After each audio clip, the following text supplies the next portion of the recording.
conquête de la souveraineté passe avant tout par l'exploitation des ressources nationales au profit de nos populations.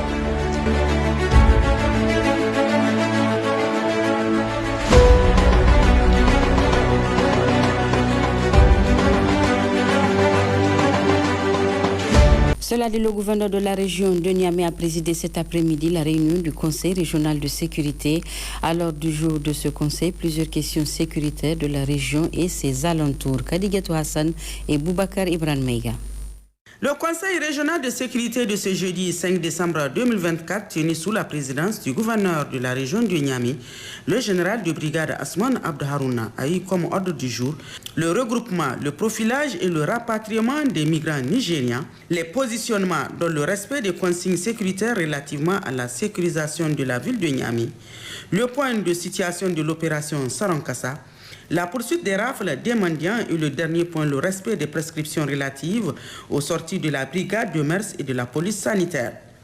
Pour ce qui est du bilan du point l'opération Sarankassa du 17 juillet au 4 décembre 2024 de la direction régionale des douanes Niamey-Tilaberi, 1328 véhicules ont été immobilisés, 2450 motos immobilisées, 527 motos tricycles saisis, 7017 litres d'essence et 45 635 litres de gasoil saisis, 2885 cartons divers produits pharmaceutiques illégalement importés, 187 cartons et 25 cartouches de cigarettes, 1678 cartouches chicha plus 8 paquets également saisis, 13 800 litres d'huile moteur et 200 cartons entourés, 144 gourdes militaires, 33 personnes interpellées pour vente illicite de carburant sur la voie publique, 5 individus interpellés pour vente et consommation de drogue, 4 individus interpellés pour fausse plaque d'immatriculation de moto.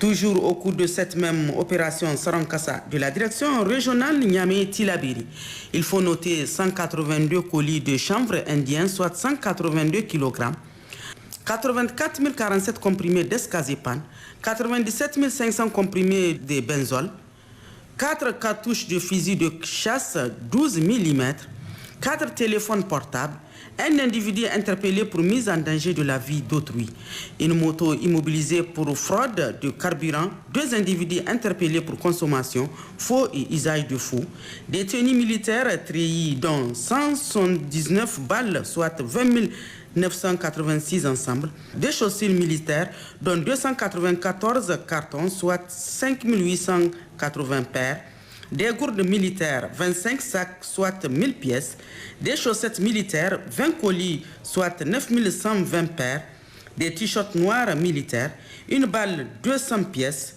des képis militaires, dont 50 sacs, soit 15 000 pièces, des étuis PA, 6 sacs, soit 300 pièces, des rideaux militaires, 4 sacs, soit 80 pièces, des gilets de 5 sacs, soit 125 pièces, des musettes militaires de 17 colis, soit 500 pièces, des tenues claires de 114 cartons, soit 1480 complets tenues claires, des sandales militaires de 50 cartons, soit 1000 unités, des matraques de 8 cartons, soit 400 unités, et enfin des ceintures militaires, soit 270 unités.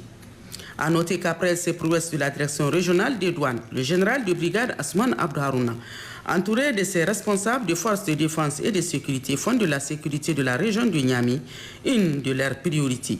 Ceci pour le bien-être des populations de la capitale Niamey. Reportage dans ce journal consacré à la période de froid, période sensible sur. Le ministre de l'Urbanisme et de l'Habitat s'est rendu ce matin sur le chantier de construction de 155 logements sociaux et le chantier de réhabilitation et d'extension de l'ESCOM ex-IFTIC pour s'imprégner de l'état d'avancement des travaux. Issa Oussan Mahamad et Askou Jibrila. Cette série de visites sur le chantier entrepris par le ministre de l'Urbanisme et de l'Habitat, Salissou Sahiro Adamou, afin de prendre connaissance de l'état d'avancement des travaux. Accompagné de son équipe, il se rendit d'abord sur le chantier de la direction régionale de l'urbanisme et de l'habitat de Niamey 6 au quartier Francophonie. Deuxième étape de cette visite, c'est le chantier de construction de 155 logements sociaux et des pavages de certaines voies. Il faut le dire qu'après la pose de la première pierre, le 13 septembre 2024, 2 mois après, le chantier affiche une évolution des travaux satisfaisante. Les travaux se déroulent normalement et ils sont à un taux d'avancement global de 52,78%. Ces travaux sont entièrement financés par le budget du ministère de l'Urbanisme et de l'Habitat pour un montant, toutes taxes confondues, de 256 766 802 francs CFA. Il vous souviendra que c'est un projet de construction de 155 logements sociaux sur financement de la Banque de l'Habitat à hauteur de 1,5 milliard. Troisième étape de cette visite du ministre de l'Urbanisme, Salisu Sahiru Adamou, au niveau du chantier de réhabilitation et extension de l'École supérieure des sciences de la communication et des médias ex-IFTEC. Après avoir été accueilli par les responsables du établissement, le ministre s'est rendu sur le chantier pour constater l'évolution. Il s'agit du chantier d'un projet initié par le ministère de l'Urbanisme et de l'Habitat sur demande de l'ESCOM. Au cours de ces visites, le ministre Salisu Sahiru Adamou a pu constater l'ampleur du travail accompli par l'ensemble des partenaires impliqués. Il a notamment exprimé sa satisfaction quant à l'avancement des travaux et à la qualité des édifices en cours de construction. Ce chantier comporte 2 phases. La première phase concerne la réhabilitation des salles de cours et des bureaux qui sont partiellement réceptionnés. Et la deuxième phase constitue donc la construction de 2 salles polyvalentes qui sont en R+1, dont montant toute taxe confondue de 399 286 599 francs CFA.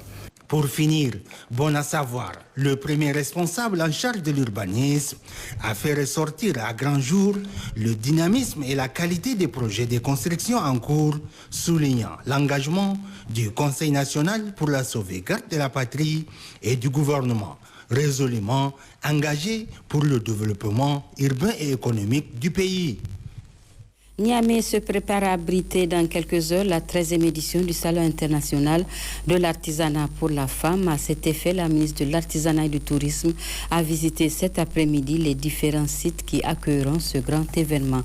Ahmadou Toujani et Souleymane Wali. Les préparatifs entrant dans le cadre de la 13e édition du Salon international de l'artisanat pour la femme, sa femme, vont bon train. C'est le constat qui ressort de cette visite de la ministre de l'Artisanat et du Tourisme au niveau des différents sites où sont déjà installés les stands qui accueilleront dans quelques heures plusieurs centaines d'artisans du Niger et d'autres pays de l'Afrique. De quoi rassurer la ministre en charge de l'artisanat. Je me réjouis de constater que toutes les infrastructures sont en place et que les travaux avancent à un rythme soutenu. Nous avons déjà reçu les premières délégations, notamment nos hôtes du Burkina Faso et du Mali, et d'autres délégations continuent d'arriver. L'organisation est bien rodée et tout se déroule comme prévu. Je lance donc un vibrant appel à la population pour une forte mobilisation autour de cet événement. Le SAFAM est une vitrine de notre culture, de notre créativité et de notre savoir-faire. C'est aussi un moment de partage qui renforcera les liens entre les peuples et favorisera le développement économique et touristique de notre pays. Nous avons travaillé d'arrache-pied pour que ce salon soit une réussite. Je suis convaincue qu'avec votre soutien, celui de la population et de nos partenaires, nous ferons de cette 13e édition du SAFAM un événement inoubliable et un modèle de succès pour l'avenir. Du 6 au 15 décembre 2024 à Niamey, la 13e édition du SAFAM réunira au total 26 pays et offrira, selon la ministre de l'Artisanat et du Tourisme, une plateforme unique pour la promotion de la femme artisane du Niger. C'est aussi une opportunité exceptionnelle pour ces femmes de montrer leur savoir-faire, d'échanger avec leurs consoeurs étrangères et de nouer des partenariats fructueux.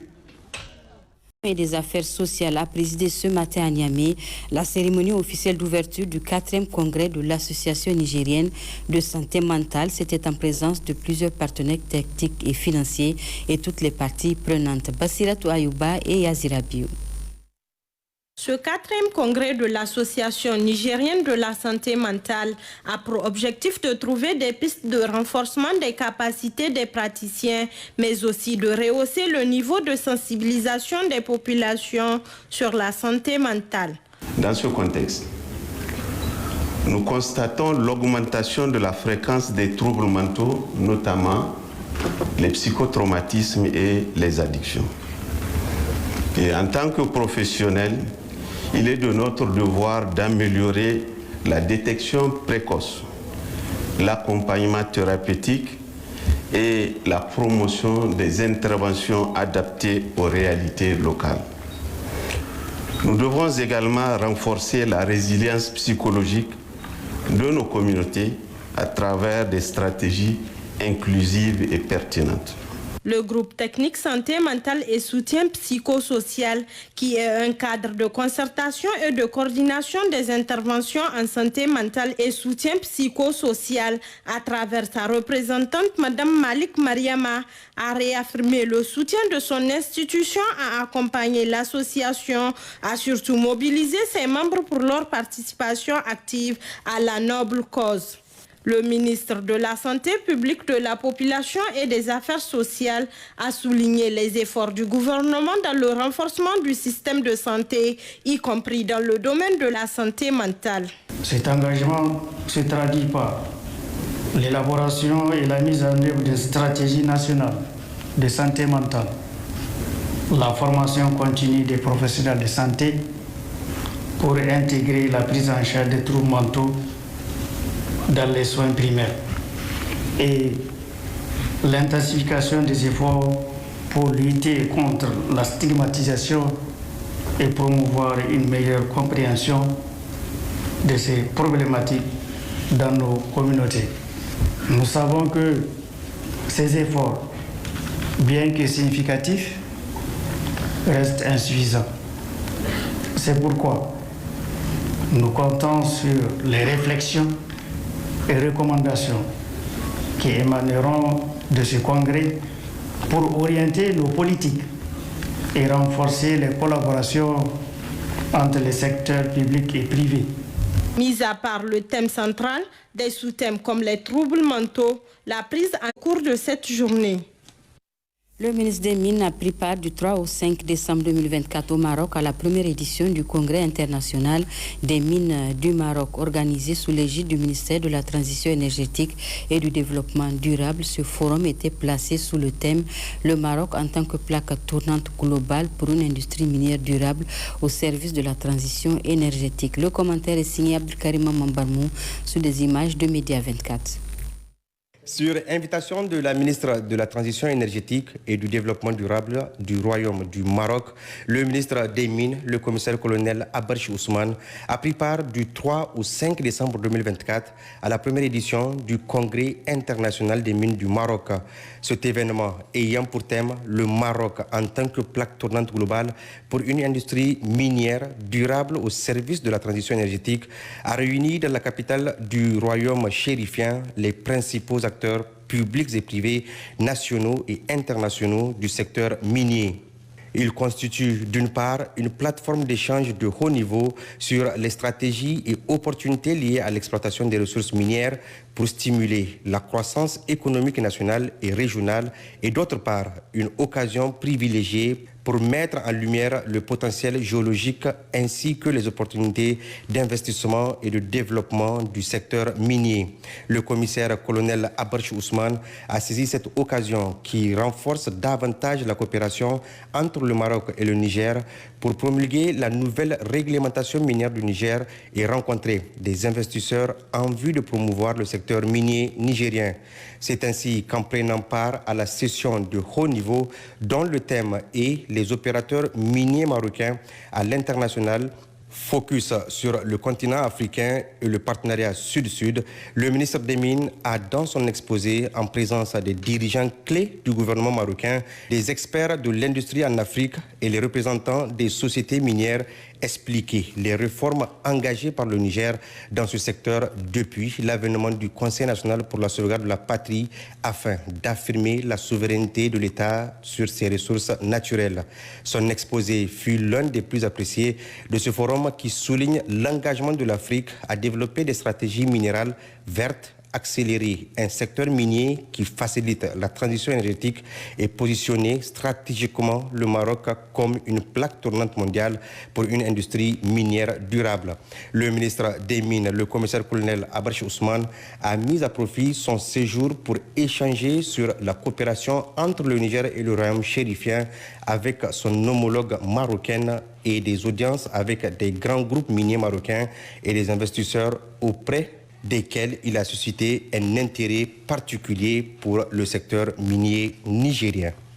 Voilà, le ministre délégué auprès du Premier ministre chargé des Finances a présidé ce matin la cérémonie d'ouverture de l'atelier sur le climat et le développement au Sahel et le plan d'investissement climat des contributions déterminées au niveau national, une initiative appuyée par la Banque mondiale. Nafisa Badmassi et Abraham Jean.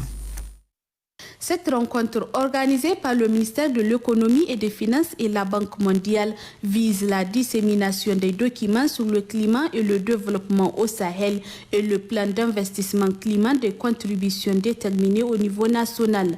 L'objectif visé est d'améliorer la compréhension et renforcer l'appropriation des outils, les recommandations avec les partenaires techniques et financiers et les parties prenantes nationales. C'est vraiment un rapport qui regarde la vulnérabilité d'un pays pour le changement climatique, les impacts sur la pauvreté, sur l'économie, etc., que ça va avoir dans les années à venir, et puis aussi des recommandations. Qu'est-ce qu'un pays peut faire pour faire face à cette menace? Et un de ces éléments, une recommandation était pour le gouvernement de se préparer avec un plan d'investissement qui donne au pays cette résilience au changement climatique. Pour le ministre délégué auprès du Premier ministre chargé des Finances, cette rencontre est une occasion de renforcer la collaboration entre les différents acteurs pour une meilleure efficacité de la mise en œuvre des recommandations issues de ces assises. Les rapports objets de dissémination posent un diagnostic approfondi sur l'interaction entre le changement climatique et les objectifs de développement dans notre pays. Ils analysent également les impacts des principaux chocs liés au climat sur les indicateurs macroéconomiques au Niger et fournissent au gouvernement des pistes de réflexion et options de réforme pour s'engager sur la voie d'une croissance économique résiliente, inclusive et durable. D'ores et déjà, le programme de résilience pour la sauvegarde de la patrie PRSP, qui opérationnalise la vision de son Excellence le général de brigade Abdourahmane Tiani, président du Conseil national pour la sauvegarde de la patrie, chef de l'État, a intégré toutes ces dimensions pour accélérer la marche du Niger vers le statut de pays émergent, fondé sur une véritable transformation structurelle de son économie. Au sortir de cette rencontre d'échange, il est attendu des conclusions précises et concrètes visant l'amélioration significative de la mise en œuvre des politiques et des investissements judiciaires en faveur du climat dans les domaines prioritaires pour stimuler la croissance et renforcer la résilience. Rencontre ce matin à Niamey entre l'ambassadrice de la lutte contre les décès maternels et périnatales et les associations féminines religieuses du Niger. L'objectif de cette rencontre est de sensibiliser ces femmes sur les risques encourus pendant la grossesse et aussi pendant l'accouchement. Naïtoulaye Hassan et Abdoulaye Ali. Les traditionnelles rencontres entre l'ambassadrice et les différentes structures se poursuivent dans le cadre des préparatifs du Téléthon national sur le slogan « Stop au décès maternel et périnatal évitable ». En effet, cette rencontre entre l'ambassadrice et les associations féminines religieuses vise à poser les jalons d'une bonne réussite du Téléthon prévu le 14 décembre 2024. Une initiative accueillie à bras ouverts par ces femmes religieuses qui s'engagent à soutenir cette bonne cause. Nous sommes très édifiés par la présentation et aujourd'hui le Niger est en train de prendre une nouvelle dynamique qui enchante, qui honore et nous espérons qu'à travers ces rencontres nous puissions aller de l'avant et nous puissions progresser dans le fait d'assumer et d'avancer sur nos réalités socioculturelles et aussi sur la compréhension que nous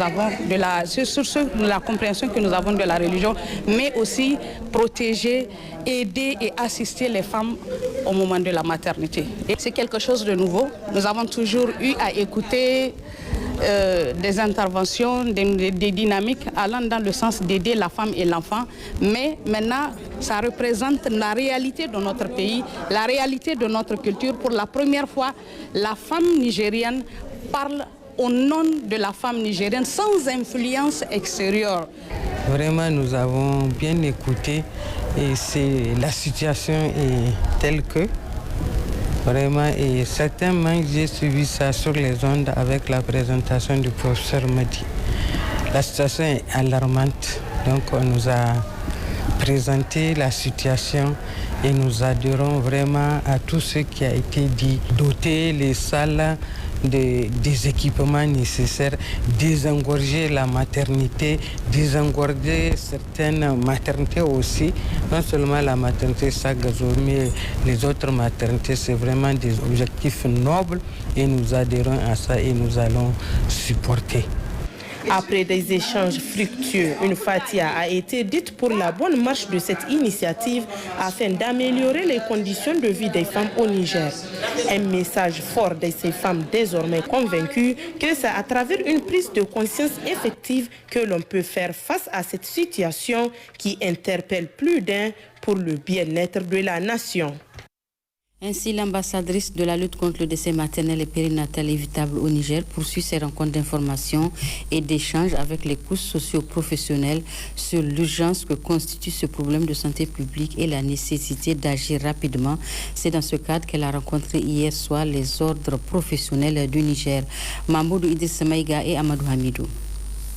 Après la rencontre avec les influenceurs, les femmes leaders et les opérateurs économiques, l'ambassadrice de la lutte contre les mortalités maternelles et périnatales évitables au Niger, Madame Bra Rekijermakoy, s'est entretenue cette fois-ci avec les ordres professionnels du Niger. Les sages-femmes, les médecins, les pharmaciens, les comptables, les huissiers et bien d'autres professions se sont ainsi retrouvés pour échanger. Même objectif, présenter les réelles motivations du Téléthon national de mobilisation de ressources humaines, matérielles et financières pour mettre fin au décès maternel et périnatal évitable dans notre pays. Il s'agit de faire appel à la solidarité nationale d'abord, et puis les bonnes volontés qui peuvent nous rejoindre, qu'ils soient nigériens ou pas, mais en tout cas qu'elles soient nigériennes ou pas. Mais le plus important, c'est la prise de conscience de cette nécessité d'éradiquer ce fléau qui endeuille tous les jours notre pays. Et plus tard, la reddition de comptes, comme elle dit, venir 6 mois après, dire aux Nigériens d'où est-ce que nous sommes partis, où sommes-nous arrivés, quels en sont les résultats concrets, palpables, empiriques et avec quels moyens ça a été fait. De ces échanges, il est ressorti clairement l'urgence d'agir face à cette situation qui fait perdre la vie à 12 femmes par jour au Niger. Des témoignages poignants ont permis par ailleurs de mettre à nu le comportement peu orthodoxe de certains agents de santé pendant les périodes de consultation et d'accouchement. Tout ce que vous allez faire, s'il n'y a pas une prise de conscience au niveau terrain, où la femme et l'enfant est reçu en premier lieu par la sage-femme, je vous assure que ça serait difficile. Allez former nos collègues prestataires, je dis, ce ne sont pas seulement les sages-femmes. Quand on dit les prestataires, ça peut être, c'est tout le monde. Les former sur les thématiques de la prise en charge correcte de la femme et de l'enfant, et même des jeunes et des adolescents. Nous avons toujours participé au Téléthon. Chaque fois qu'on a été sollicité, nous avons participé, nous avons soutenu. C'était une belle initiative qui a salué, qui a encouragé et qui a soutenu par tous les professionnels et par tout le peuple nigérien. Ce Téléthon national sera ouvert le 14 décembre 2024 au Palais des Congrès de Niamey. Les fonds collectés devront permettre d'augmenter les infrastructures sanitaires pour décongestionner la maternité centrale et la maternité Isaka Gazobi. mais aussi de renforcer les plateaux techniques des structures existantes pour que plus jamais aucune femme ne meure au Niger en donnant la vie. La conquête de la souveraineté passe avant tout par l'exploitation des ressources nationales au profit de nos populations.